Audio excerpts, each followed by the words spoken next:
Hey y'all, what's up? It's me, Miss Mercedes, aka your kid's favorite teacher. Welcome back to the Fun Girls Friday show. It's been a minute. This is actually my first show here in 2025 or 2026. My bad, I forgot what year it was. But yes, we are here live, and today's show is special as I have guests, youth guests from St. Paul Public Schools. So I have a few students who go to St. Paul Public Schools, either Harding or Central, and they have been the lead activists in organizing this past Wednesday's walkout. So thank you to WFNU, Frogtown Radio, 94.1 FM, the voice of the community and the heartbeat of youth leadership. Today I am honored to be joined by some powerful youth, as I mentioned, from St. Paul community who are taking action and using their voices to create change. These young leaders, as I mentioned, organized this past Wednesday's St. Paul Public Schools student walkout, showing the world that youth are paying attention, standing up, and demanding justice. Say what's up, y'all. Hey, everybody. Hello. Hi. Y'all nervous? I can hear y'all. Yeah, don't be scared. Hold on, I'm gonna take off this hat. It's messing up my hearing. Hello. Oh, okay, that's much better. Yes. There we go. Now, I know y'all got live, right? Yeah. Yes, go on live. We want the community to hear us. I got Yeah, you got. I got BSC. Oh, okay, cool. I look, you don't even know how to. On our personal lives? Yeah. Is it on like, go to like, What's up, y'all? We're live on WFNU. I got some youth from St. Paul Public Schools. All right, so first I'm going to introduce Keziah, who is a student in St. Paul Public Schools, and he enjoys playing music, violin, running sprints, on the track team in the spring, watching movies, listening to music. Keziah chose to participate in this conversation because they have firsthand seen the impact of current events and have had on their community, both adults and children. And then we have Naya, who is a student and a full-time college student who is deeply involved in community organizing, including the district-wide SPPS student walkout. They plan to pursue a career at intersection of political science, philosophy, and nursing with a focus on bioethics. Her work is grounded in justice, youth leadership, and community care. And then I have two other people who didn't do their homework and sent me their short bio. So I'm gonna let them introduce themselves. I will just introduce the first person because I know their name already. This is a superstar that plays for the basketball team. I seen it when I was actually a part of the walkout. So I volunteered as a community member and parent. It walked with the kids. They did an amazing job. I was impressed. Shout out to all of the parents and volunteers that were dedicated. It was a cold day. There was hats, gloves, food, water, just anything you needed to make sure that the kids were comfortable, safe. So many volunteers. We literally shut the streets down, leaving Central High School, walked down Marshall to Lexington, hundreds of kids. And then to University, which is a busy street. Couldn't nobody come down because we were there. It was lit. And there was a truck with 3 youth organizers, and this young man happened to be one of them. His name is Tess. So tell us about yourself, Tess, and what inspired you to lead this SPPS walkout. I can just talk into the mic, or should I put on? Yeah, just talk in the mic. Okay. Yeah. So, I was already introduced. I'm Tess. I'm a senior at Central. I feel like partly what what got me started on wanting to do this was just like I'm already pretty involved in like a lot of different communities that fall under like my school community. So like student clubs, like you mentioned sports, and so I know like a lot of different groups of people. And one thing I was noticing is that like all people were all like feeling the effects of like what's happening right now. And I feel like since we were all united under that, it was important that we kind of all come together and we made a statement about it. And so that's what we did. And I think it's really beautiful to see like so many people who are involved in so many different things that might not align with each other come together under like the tense that, hey, this is important to us and this is what we need to do. So yeah. Yes, it was beautiful. Central is a very diverse school. I actually am a Central alumni. A lot of people may not even know, but I was actually a baby at Central. So I have teenage parents, or they're not teenage parents now, but they were teenage parents, and I was the product of that. And during that time, a lot of high school kids were having babies, unfortunately, to where St. Paul Public Schools, Central High School, paid attention and provided daycare, and then that was part of like a home ec class. So some of the students, for their credit, was helping take care of the babies in there. So a lot of the people in the community, they'll be like, I babysat you at high school at Central. And then I ended up going to Central, and now I have a kid there. So it's beautiful to just see that it's continued to grow, very diverse. It was like that when I went. I'm a '08 alumni. Our term was '08 Don't Hate. Okay. And that was the year that Obama came in, so I got to vote. So it was a very memorable year. That's the year I was born. Yeah. Oh, wow. Y'all making me feel old. Okay. And next up we have... Hi, my name is Jasper. I go to Harding Senior High School. I'm involved with a lot of different things at my school. I'm in student council, theater, speech and debate, and I play softball. So I do have a lot of connections in the school, and I know that my school is very diverse, and a lot of the students are really feeling the pressure and feeling like really scared to come to school because of all these things that are happening. And it's just like I've seen attendance rates have gone down a lot since this started, and it truly breaks my heart to see our community being so split because of this stuff. Yes, I'm glad you touched on everything that you just said. That was one reason why I reached out to you guys. Shout out to Naya. So she actually DM'd me and was like, Miss Mercedes, can you please come and be a part of this walk? So, you know, I had to pull up for the kids. A lot of people be thinking that I just show up for likes and clout. And I'm like, no, I show up because people call me and ask me to come. I would love to just sit at home. It was a cold day, but if the kids call, I'm pulling up. I will be honest, I was a little nervous at first just because you see what's happening at protest, which is one reason why you guys wanted to protest. And a lot of backlash is actually happening because you guys protested, and St. Paul Public Schools is currently going into like a e-learning, distance learning option, and they're like, well, if the kids don't feel safe, then why were they all outside? I just want people to know that it was the youth that organized this. And just speak for yourself on how you feel right now. Like, are you scared? What are your peers saying? What are some stories that you've heard? Just so people can really get context of what you guys are feeling and seeing inside. This is Nia. I'd say I'm not scared, but I know that there are a lot of people who are scared. I do have some friends and some people that I work with, my coworkers, who have reason to be scared. Even though I'm not one of those people, I still sympathize and feel for them. I have a homeboy, I was checking up on him like yesterday, and he was like, oh, I'm doing okay, like I almost got detained by ICE, and he wasn't even like doing anything. He was just trying to help somebody out, and he just caught a stray from that. And what like really hit me, he said the officer said to him, they're just getting people who look the part, and that really hit me because I'm like, okay, like half of these officers are really looking the part, and they are the ones detaining people who look like them and without reason, and they're doing more than just like detaining them. Like they'll cuff them and then they'll go ahead and like kick them and stuff. I'm like, okay, like you're just like using your power not for what it's to be used for, and like that's unnecessary if you already have these people detained. So I'm not scared. I'm just more trying to feel what everybody else is feeling as far as like my peers, because I don't have that connection with like this community that some of them might have. So just trying to stay on the same page with everybody else too.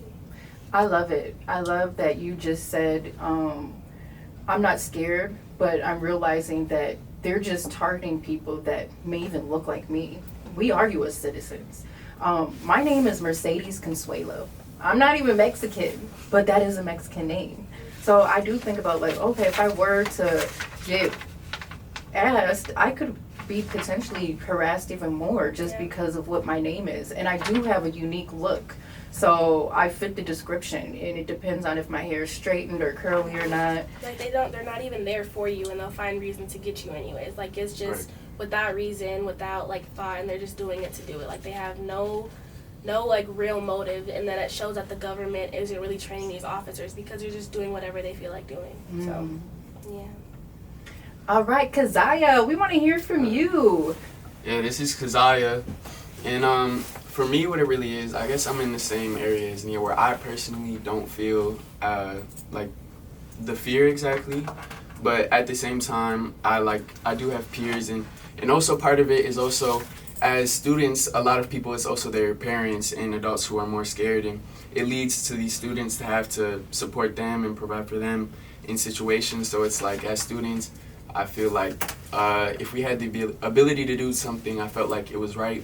And then also just on the topic of ICE and like identifying people and who they go after, it's also because one, they'll also, even if you do everything lawfully that you are allowed to do, they will detain and actually go against people. Like even in Roosevelt, because I've heard a lot about Minneapolis schools, especially before everything was planned. Like they had ambassadors who were supposed to speak with ICE outside of the school to like because ICE agents had been going to schools specifically too, which is a whole conversation in itself, going after children. But some of the ambassadors who were actually there to talk had been detained, and everybody at the school had no idea how to contact them after that. And so I feel like if you're going after these people for things they're legally allowed to do, even if people aren't exactly scared, it's like things are out of your control, even when you know lawfully what you're able to do. And so for that, I feel like that's important. And just also on the topic of like going after people for looks and names and just kind of stereotyping people to be able to do this. Also, I feel like in the United States, I feel like that's very problematic, as even in our language, there is not a specific, what is that called? Like what is it, where there's a certain language for a country? Oh, like the national language. Yeah, national language. Yeah. We don't have a national language, so it's like if you're going after these people for having a certain accent or something like that doesn't make sense in a country where Spanish is as much of the language as English is. Mm-hmm. And so just these different things that put things out of people's control, even if they're not scared, is something I feel like is very important. I love that. Do either of you guys want to talk on just how you're feeling? What are your peers feeling? What are you hearing? So when we were at the Capitol, I was one of the people who was making a speech on the steps, and I talked about one of my best friends who, him and his family were detained by ICE this Monday. Wow. And it was just really heartbreaking for me because, he's like one of my best friends. But I'm very glad to be sharing today that they are going to be let out in 2 days because they are citizens. So they've been there this whole week. They've been here this whole week, and they aren't going to be let out until about Sunday or Monday. That's so heartbreaking itself because we don't know what they've been through. Yeah. Or how they were treated, and that can be traumatic. So we have tons of people who are out here that are being taken, and yes, they're being let back out, but what did they go through while they were taken and the aftermath of that? Yeah. I actually want to hop on 2 points really quick, and I'm just like thinking, like you were talking about like what they're going through like while they're being detained and stuff, and it's like, okay, if they're willing to do all of these different things that they're doing on camera, like how much are they willing to do behind closed doors, and what is that really looking like, and how much are people going to say when they finally like release from these different things that they're like enduring and whatnot. And I think everybody has reason to live in fear, even if it's not for like the same joint reason. Like we're living in like a literal war zone right now, like Hunger Games. Yeah, everybody has reason to be scared right now. Like you never know like what's happening to your neighbors, like the people who live just feet away from you. Like you don't know what's going on in their backyard and just like your neighborhoods and stuff. So I just wanted to throw that out there too. Yeah, I feel like kind of in connection to that, I'm not really the type of person who like gets fearful regarding, matters of law enforcement, overstepping, because, there have been countless times, like specifically in Minnesota, during my life growing up, where, the police have killed, black men, black people, and I've gone out in the streets and I've protested that, and I've fought for that justice for those victims and their families. But there have been countless protests that I've been to where there was the fear of being tear gas or shot with rubber bullets and things like that. But like, to me, this is an all different type of scenario, right? This situation is like totally different. We're seeing these federal agents just overstep countless laws. What's written in the Constitution isn't being abided by at all. So when we are looking at that, we're going, there's nothing that you can count on them like staying in the bounds of. So for me, that kind of sparks a bit of fear in me, because I'm like, well, there's no guarantee now. If I go out and I protest, I don't know what's going to happen to me. If I encounter an ICE agent, I can be a legal citizen, my friends can be legal citizens, but we don't know what's going to happen to me. It's like Jasper was just talking about, one of their best friends and their family who are legal citizens being detained and then being held for days. Like, how can that happen, right? So we're not living in normal times at all. So for me, that's what sparks the most fear in me, and it seems to be doing the same for my friends. I love the fact that a lot of you mentioned being fearless. Like, yes, there's being fear brought upon you just because as things continue to go, it's like, whoa, like, this ish is real. And I said ish because we can't cuss on here. But I say that to say, because before we started the show, I just had a side conversation with Keziah and Naya just about being fearless. Like, we're in a spiritual warfare. This is intentional to instill fear, because thoughts become things. So if we're outside in fear, whatever we're thinking about, that energy is going to come to us. The law of attraction is real. So I just want to encourage you guys to continue to be fearless. And whenever you do have those moments of fear creep into your mind, take time to breathe. Control your minds. Put in a positive thought, because that is for real power. Our brains are very powerful. Us as human beings, we're very powerful. That's something that they don't even teach us in the school system. But that's why I'm here. No kid's favorite teacher. So I want to get back to talking about you guys organizing this event. It was phenomenal. Like, I love that it wasn't just Central High School. It was also Harding, Johnson. Kids from Capitol Hill were there. Great Rivers. Like, it was a majority of St. Paul Public Schools, high schools, and some junior highs that were within walking distance. But how did you guys get that put together? Or even like the volunteer aspect? Like, it was very planned out amazingly. Don't tell too much, but like, just give us some. Yeah, and actually, I don't think a lot of people know this, but when we looked at it, we kind of regrouped after, and we were looking over the day and what happened. Like, I don't think many people know, we had like people from like over 30 schools show up, whether it was organized with those schools or not. People were leaving their schools and they wanted to be present in that moment, which I think is really, really powerful. But as far as the organizing process goes, like, we knew already that, people at other schools in our district would want to do the same thing that we wanted to do, because, that's just kind of what you would find at SPPS, right? And so we reached out, we started it through social media, so getting in contact with people from other schools, and then, hey, do you know someone from this school, if we didn't directly know them? And then from there we were kind of able to build up, like, we can get the ball rolling, and we can talk about how can you guys at your own separate schools get students to want to be engaged and participate in this. But I think, y'all can also talk about it a little bit more as well too. I love it. That just shows teamwork makes the dream work. One of my favorite slogans to say. Yeah, so for Harding, Johnson, and TCA specifically, I know that we were working a lot with Indigenous Roots Cultural Center. kind of person there was really helping us with organizing. They had security for us from like community volunteers.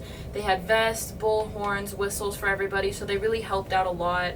And then the night before they had like this poster making event where we could all go and make posters and banners, and it was just really nice to come together as a community like that and be able to have people in the community who are willing to help us with these kinds of things, because without them I feel like it would have been a lot more difficult for us like farther schools to get to the Capitol, because we were way too far to have to walk there. We all took the city bus, and so it was a lot of work, and I think that it really paid off because what we did at the Capitol was really powerful, and it really sent a message to the people out there that are thinking that this kinds of things that are happening in our world today are okay, because they're not okay. And I feel like it was a really powerful thing that we did.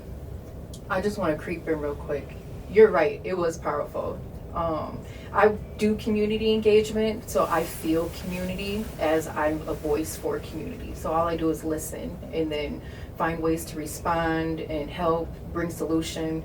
So ever since this year started, pretty much, it's been really heavy on my heart. I've been taking more time to just be quiet because I do have a reputation of reacting, which doesn't always go the best way. And some people love it, some people hate it, but I'm learning to just sit still more and listen to whatever the universe, the higher power sends to me. And it's been challenging, it's been emotional, and I was healed, like my spirit was healed at your guys' walkout because the energy was so powerful. You could feel the love, you could feel the unity of just everyone coming together wanting the same thing.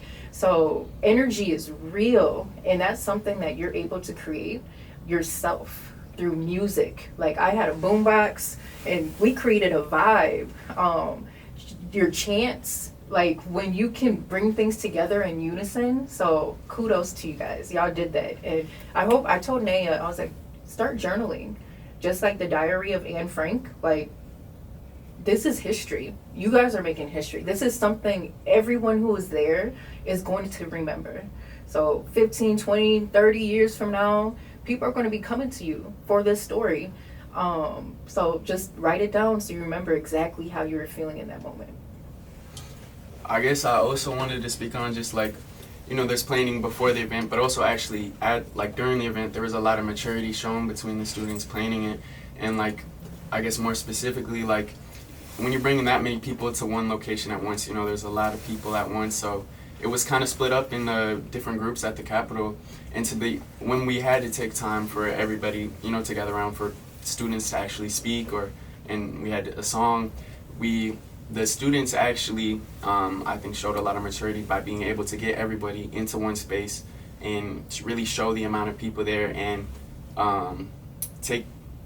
make it so everyone was there to listen for the people who had wanted to speak up at the event. That's what's up. Yeah, to touch on what Keziah said too, there was definitely a lot of maturity shown. Like in high school, you don't really know what to expect from a lot of people, and then you added middle schoolers to the walkout. We didn't know a lot of schools were coming, and they did show up, and they showed that like when we come together for one thing, that we can all be united regardless, and we can put our different like a little agendas away because we're all here for the same reason, regardless of what else is going on outside of that. I definitely say that the walkout and the protest was a really powerful impact. I know that we had a really big impact, and I think that came because we were all intentional with what we were doing. And that's from the very start when we were connecting with people from different schools and everything, figuring out who knew who in the community from different schools, peer groups and stuff like that. So I think that was really dope too. But everybody came and they showed out. They let go of their cliques for 3-5 hours just to show up for like what they're really passionate about in the moment right now too. All right, I just have a question. When did this start coming about as planning? Because what you guys produced, I'm like, that should have took like months, but everything's been happening so fast. Like the incident with Renee Good was about a week or two ago. So for this to come about, and you guys had poster flyers made, like whoever wanted a poster, if they didn't already make one, there were posters and signs available for them. So that showed the power of community and how, I'll speak on just for me, like we've been there, done that. And obviously, my generation ain't figure it out. The generations before me ain't figure it out. So I just appreciate everybody giving you guys the baton, because the future is your generation. I think I can speak a little bit on like the process of organizing and the time frame we were looking at, because like you said, like this really just happened like in the snap of a finger. It was really last minute, but it wasn't rushed. When I say last minute, I don't mean like we were scrambling to put things together. We were kind of working with the time that we had. And like I do want to circle back, like just shout out the community organizations and the adult volunteers who were there to help us out. That definitely like really helped us get things into the full swing that we wanted them to be in. But I would say like early last week probably is when we started like reaching out to people and tying everyone into the loop. So it was like a really all within like a week and a half span, if not a little bit less, I think. So kind of add what Tess was saying, I know for Central, for BSU and stuff, we had already been planning like a little bit of things, and I'm sure the other schools had that same kind of thing going on.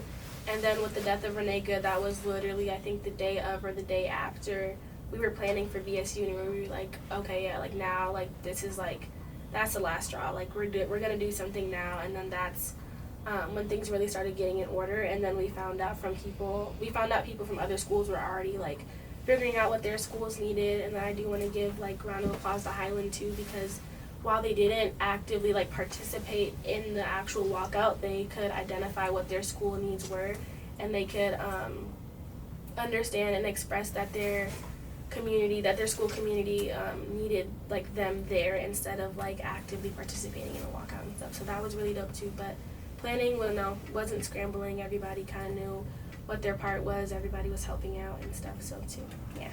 I love that you mentioned, like, we heard other people were doing something, so we reached out to them. Because I work in community, and that is one of my superpowers, relationship, connection. And real life magic happens when you connect. When you find out somebody's doing something that you like already, or love, or something that you are already thinking of, when you guys come and unite together, the magic of the energy just multiplies. So you guys already, like, I'm very impressed. It's making me happy to just know, like, the kids are all right. Whoever's watching, just know the kids are all right, and y'all need to connect with them more. So were there any challenges that happened during planning?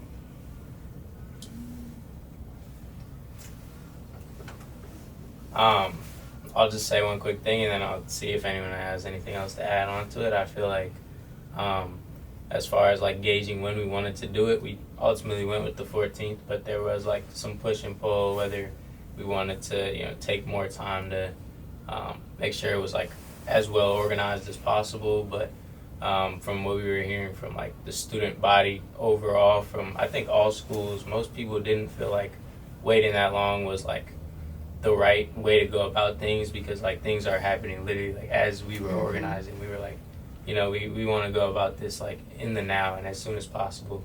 So we chose to do it a little earlier than initially planned for.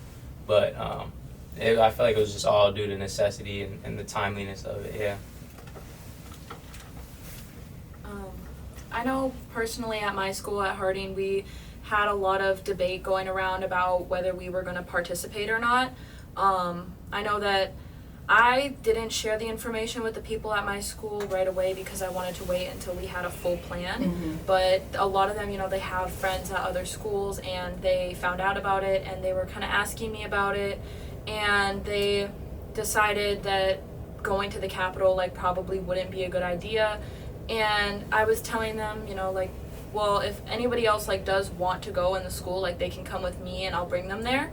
But for Harding specifically, we had 2 separate walkouts that day. So we had about 30-ish students come with us to the Capitol, which isn't a whole bunch, because a lot of kids at Harding were really worried about going and worried about their safety. So they had a separate walkout plan that stayed at the school, where they just kind of protested there so that they could feel safer and not have to go out into the community and have this huge risk of going out there. And so the beginning it was a little frustrating, but ultimately I think it was a really good idea.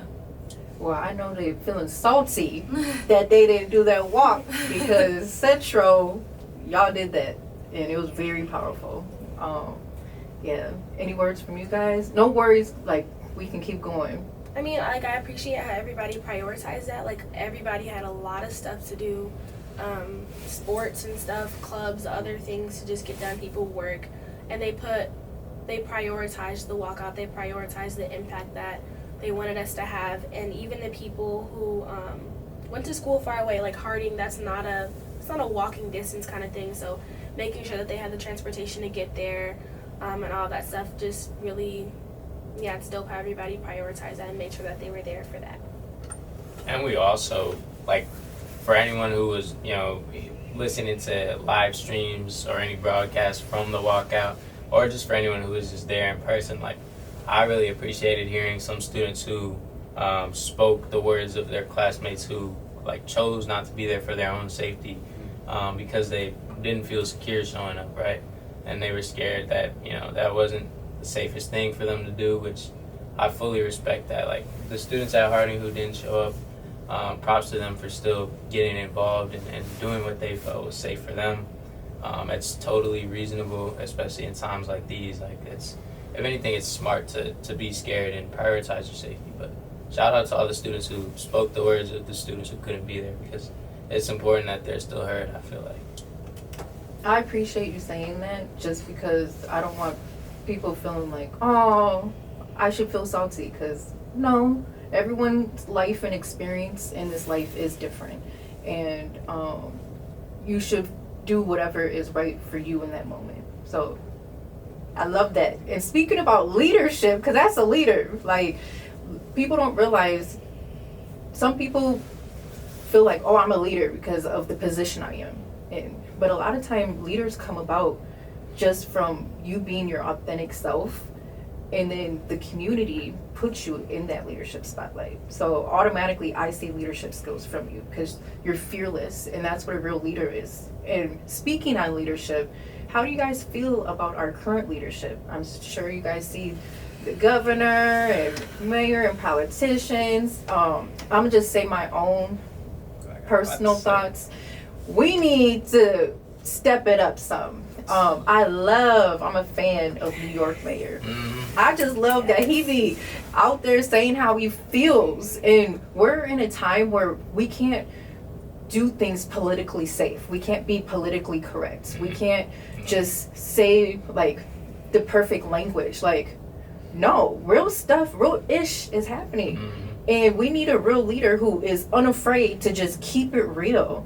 So that's the Minneapolis mayor. He was saying some real stuff, I think, during some press conference. Like, that was really dope. Like, and the way that the community was able to embrace him there, I think I want to see more of that here in St. Paul. Even though they're right next door, I want to see more of that here, and I want to see us embracing what each other are saying and making sure that that we're just acknowledging everything too. Y'all hear that in St. Paul?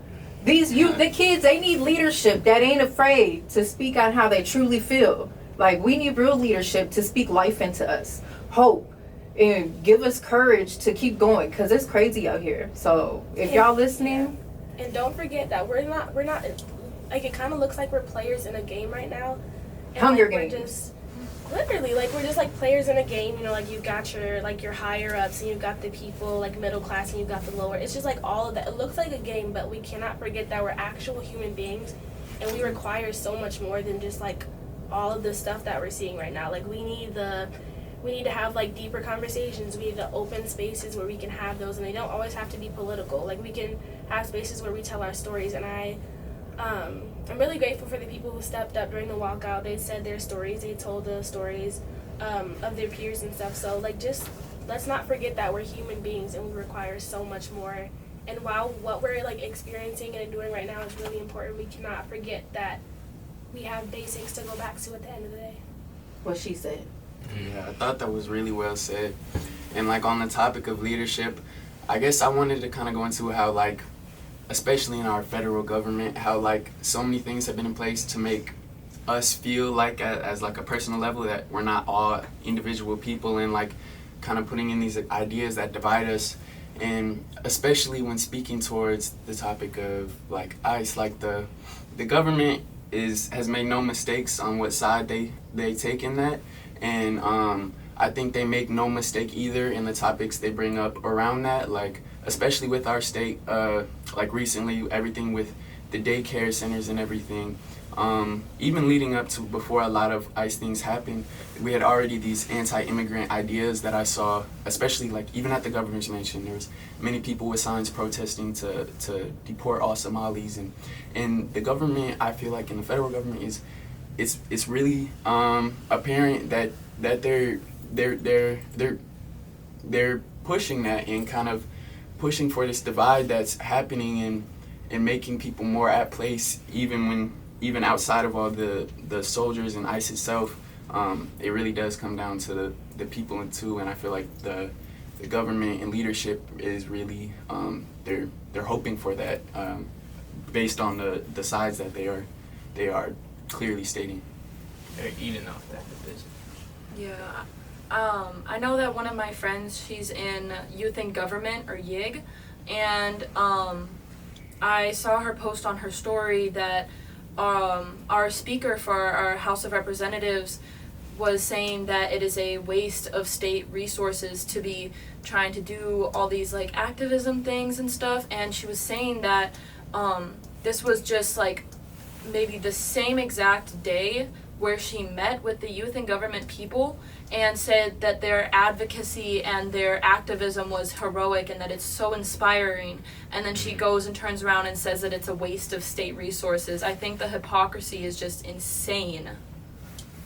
I'm so happy y'all spoke on it, because I'm very passionate. Like, when I do react, I'm being 100% authentic with how I feel, and sometimes it gets backlash, like, oh, you should have said it that way, or you should have said it behind closed doors, and I'm like, no. And a lot of people don't know, I talk to people behind closed doors. I go to meetings, and it gets to the point where I get fed up. Like, a pet peeve of mine is if you say you're gonna do it, but also don't say you're gonna do something and not do it. So actions speak louder than words to me. And I'm so glad you guys realize that, because once somebody shows you their true who they are, believe them. Don't wait for them to apologize and say sorry. Like, no, they showed you how they truly feel and what they're going to truly do. So I commend you for just reading between the lines and seeing, because you guys are going to be voters now. You guys are going to be adults, and you guys are the future of who gets put next in these positions, but also you could be the one in those positions. So learn from what they're doing wrong and learn from that for what you want to do right. Be like, I never want to be like that person. Or see somebody like, oh, I like what they're doing, let me take notes. Absolutely. And then on this topic of leadership, I feel like we've all kind of brought it up in some form or another, but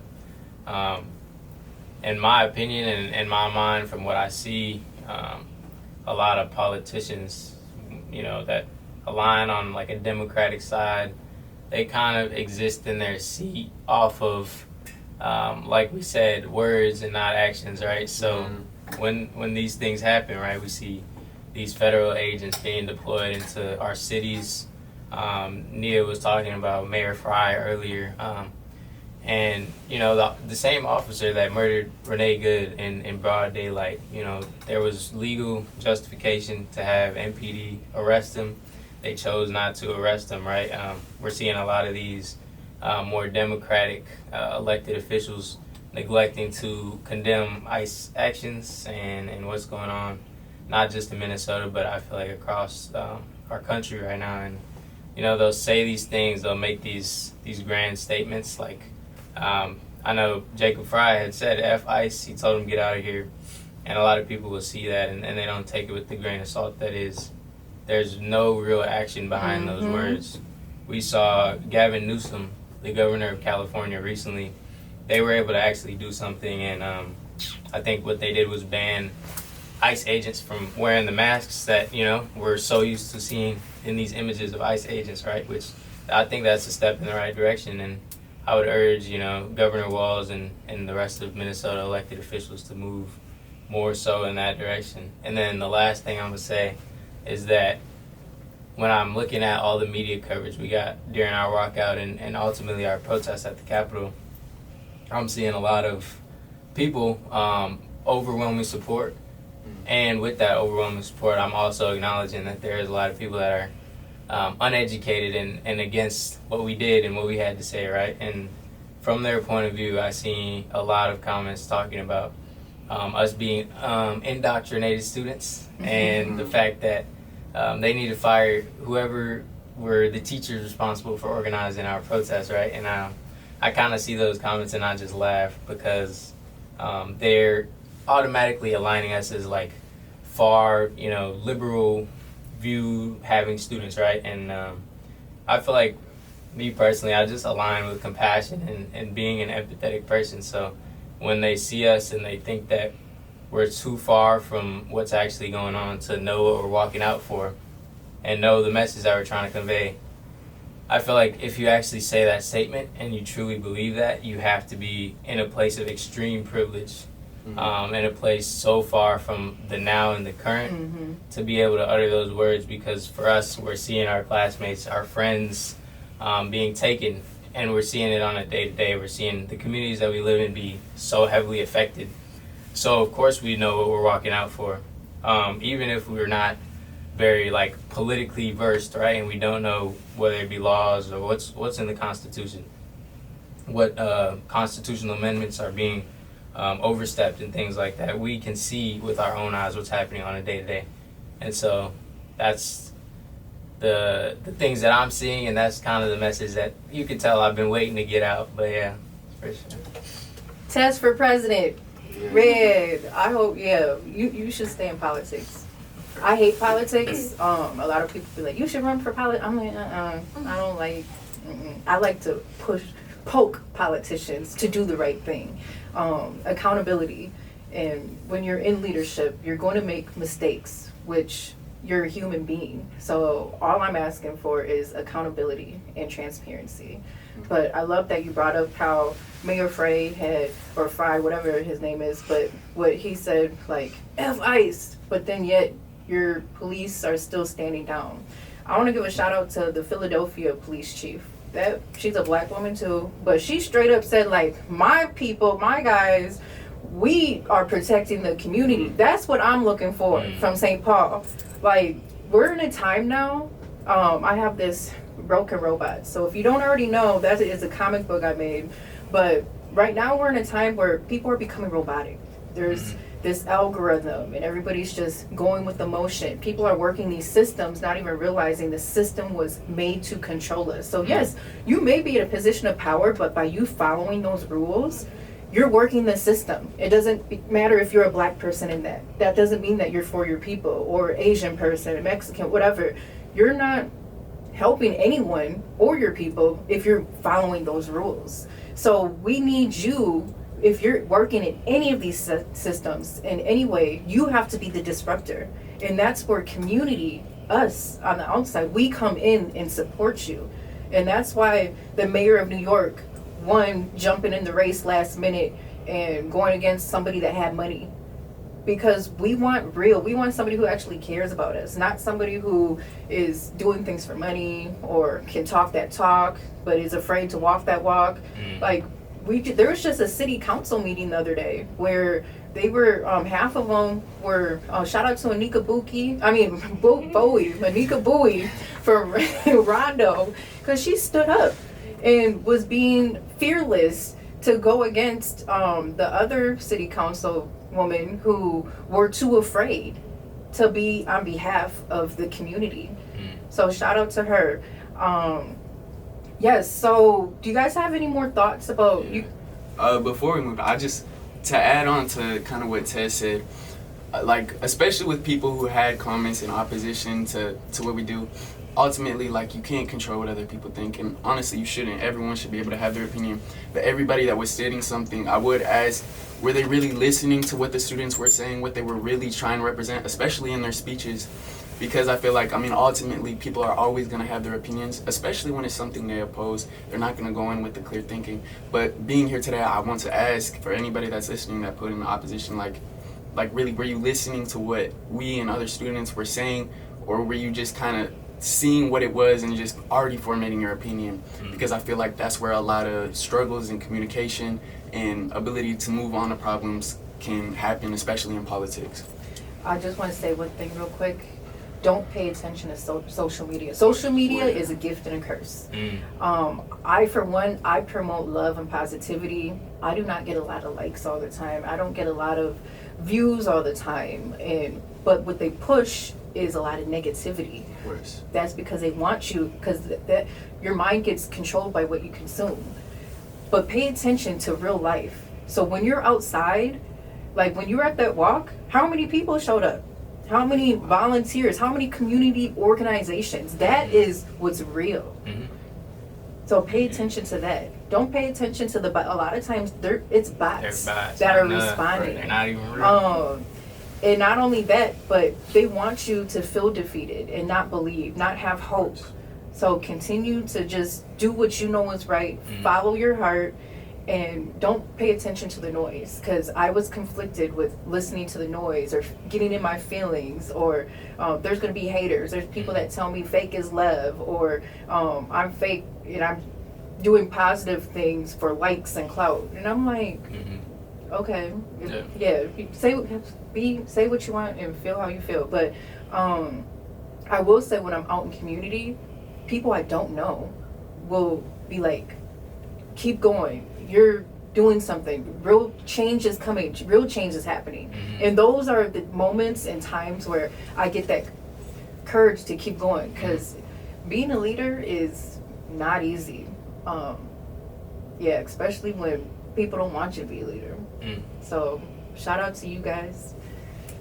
Yeah, just like one more thing before we move on, but like with the social media thing that you brought up, I know that a lot of people on social media afterwards were, saying really some like terrible things about us. And I know even at the protest, there were people who were driving past us as we were walking to the Capitol, and they were saying things like, you don't even know what you're protesting, and like, what are you guys doing? Like, people were flipping us off, and it just like, it hurt a little bit, but I know deep in my heart, like, we are doing the right thing here, and this is going to be in the history books.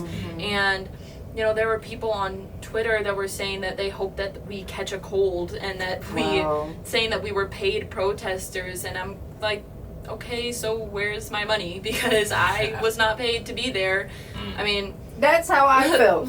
Like, if I was not paid to be there, I would love to be paid, but I'm not doing this for the money. I'm doing this because this is what's right, and this is what is something that needs to be happening in our community for change to happen. We can't just sit by and let this stuff happen and not do anything about it.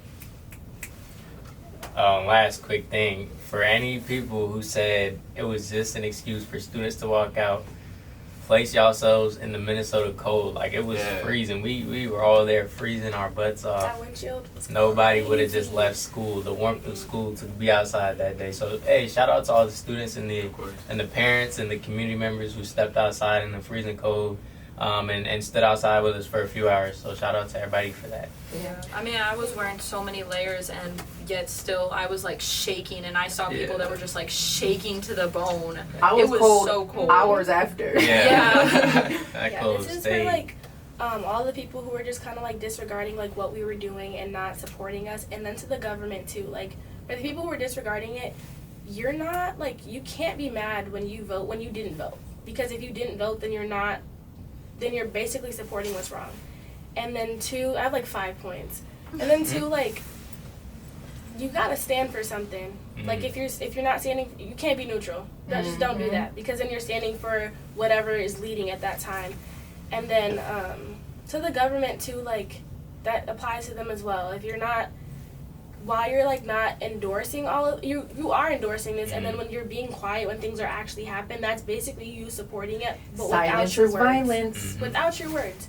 And so I'm just like, say something, like do something, because if you're not saying anything, then you're basically supporting exactly what's going on. Yes, I'm so glad you said that, because I've seen a lot of people just say nothing. They're like, I'm going to be safe and say nothing. But you're saying everything by being silent. Yes. Being real loud by doing that. So And I feel like you being safe and not saying anything is harming other people. Like your safety is someone else's harm in that situation, you know? And then this is also not to disregard like all the people who are making changes and stuff, but it's like we're just being good people. Like why are we getting pats on the back for doing what is right? Like I feel like that's just that just blows my mind. Like it's just human like decency to be kind, to want people to do well, to be okay. And when like why are you hating on people for being kind? Why are people on the news for doing the right thing? Like so I just have a quick question. You guys were protesting, and like I mentioned in the beginning, people are bringing up hypocrisy of like, oh, if you're fearful to be at school, then why are you outside? And it's dangerous outside. Do you think that SPPS made a good decision by opening up a virtual hybrid learning option? Absolutely, because I mean, this is just from personal experience, but I know that a lot of students at Harding have like stopped coming. I've seen our attendance rates drop a lot. I mean, our lunchrooms are usually like packed to the brim, and now it's like there's so many empty tables, and it's really heartbreaking to see. And I think that this virtual option is an amazing option, because I know before they had the SPPS online school, but you wouldn't be able to stay enrolled at your school if you were to do it. So having this new option where you can still be online while being enrolled at your own school and graduating with your classmates that you've been with for so long is like truly an amazing option for all the students who don't feel safe coming to school anymore. And yeah, I'd like to add in just because I had insight on like Minneapolis before SPPS really tried to handle it, because it was worse than Minneapolis before, and they were the first to kind of tackle on these issues. And especially like leading up to before there being an option for online, there was a lot of kids who were just unable to, and therefore there was the threat of them being dropped from school or being unable to learn. And so I feel like with the option of online, it's actually pushing for more people to be able to learn. And with SPPS, these extra like 2 days that come with having no school, I view it less of there not being school, but the ability to make learning easier after. Because in Minneapolis, they had the same thing happen, but the way they did it was instead of adding these extra days off, they told the teachers on the Friday before that next week they were going to implement online and in-person classes, and that puts a lot of stress and pressure on the teachers to be able to do this hard thing and transition in their classroom. So I feel like giving this is to be able to correctly make sure we're learning correctly in an environment when school does come back, and gives everyone the equal opportunity. I'm glad you brought up the teachers. Shout out to the teachers, because it's a lot to show up and kind of pretend like everything's okay, because like I said, energy is very powerful. So it's going to be hard to show up to work when they live in communities, they have kids, and they have personal lives, and they're seeing what's going on in the world. So their own feelings for what's happening is also impacting them as well. But yet they're still showing up and giving 110% to stay sane for all of you.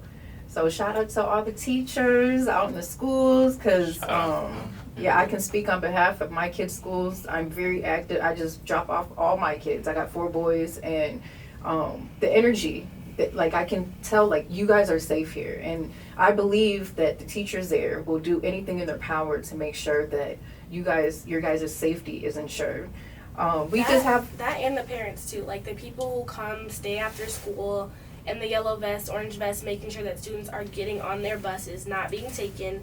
That they're getting to all the places that they need to get to without like having to face all the difficulties that we are right now. Yes, shout out to them too, because I be seeing them outside in the cold faithfully every day at Central High School. So we just have a few minutes left, and I just want to ask you guys, what are your hopes and dreams for your generation here in St. Paul? That's a big question. Yeah, and it can also be, what is my mind just went blank. Yeah, you start answering. I got a semi-answer for you, and I feel like it applies both short-term and long-term, right? I just got it. What is a message you want to give to this generation? So it can be that, or a message you want to give.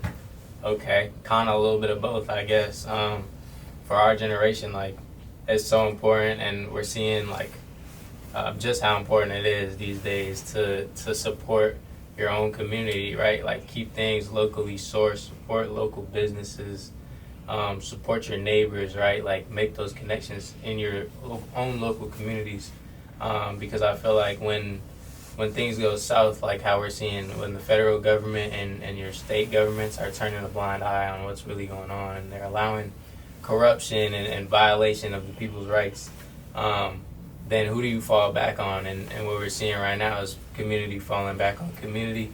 And I feel like in history that repeats itself. People will always end up being there for their neighbors and for each other. And when the question is asked, like, is no one there to protect us? Like, we protect us, and I think that's a beautiful thing. And it can also be a stressful thing. It can take its toll. But as a generation, we need to build that up, and we need to practice that and make sure that just becomes a habit for us, because I feel like this is something that is continuing to happen, and for all we know, it can continue to happen for years and years. So as we grow into adults and we have our own children, like, I would hope for us that that's sort of the practice that we fall into, just keeping things local, supporting each other, and knowing that we all have each other's backs. A village. All right. A message that I would want to give to our generation would be, don't stop fighting for what you believe in. Don't stop fighting for what's right. I don't really, like, it doesn't really matter what your race, your age, your ethnicity is. It doesn't matter who you are or where you're from. We all need to come together and show ICE that, you know, like, you're not welcome in our community here. You're not welcome to rip our community apart and rip families apart. Like, what they're doing is not okay, and we need to be able to come together and say, like, this is not okay. We need to fight back, and we need to do something, because clearly the people that are in power are just going to keep saying, we'll do something about it, but they aren't doing anything about it. Talk is cheap. So I think it's really important for us to start really doing something about this and coming together and putting aside our differences and just showing everyone, like, we are united no matter who we are, no matter where we're from. And I think that's the most important thing right now. Yeah, for me, I really love what both of y'all had to say. And, like, adding on to that, like, yeah, I definitely think something I want to continue seeing is just our ability to be together on issues. Like, especially over on that Wednesday, I was able to just, all the different people that came together and supported each other through everything, whether it was the cold and, like, being able to make sure everyone else was warm and okay and everything. It was great to see. But something I guess I want to see in the future and, like, continue, especially I guess more specifically to our generation, everything with social media, I feel like, and just online presence can make a lot of, like, either untrue or, like, a lot of, it makes it easier to believe something and a lot of these things without really knowing about it, and just making sure everyone stays informed and, like, safe with the information they have and are safe with also when they're posting information, especially because even when people have good hearts on situations like protests, making sure you're safely posting things for the other people around you and just handling it, because online things can get out of hand so easily with how quick everything is. And so that'd be my message. I think I have both, like, what I want to see and a message. In Minnesota, we have a lot of youth leaders, and I want to continue to see people standing up and fighting for things that are really important and not letting other things stop them. And then the message that I have is just keep disciplining yourself. Like, discipline is doing things when you don't feel like it, and you know it's going to make a difference at the end of the day. And I just say, like, keep fighting for it, even if you can't see the things that are going on right now. Like, there's slow progression. Like, it's like watching the grass grow. Like, I promise you there's stuff happening. You just keep planting the seeds, and everything's going to grow at the end. Well, that is our time on the Fun Girls Friday show with Ms. Mercedes on WFNU 94.1. I am so proud of all you guys. Like, this was, once again, healing for my spirit, just to know that you guys are doing the work. You guys are doing what I do as an adult. So just know you can get paid for what you're doing. I will hire you as well. But yes, I'm amazed, and I want to continue to support. So please reach out if you need anything. But just keep doing what you're doing. Be the change you want to see. And change is coming. You guys are the future, and that's the change. So bye, guys. See y'all later. Thank Thank you. you. Thank you.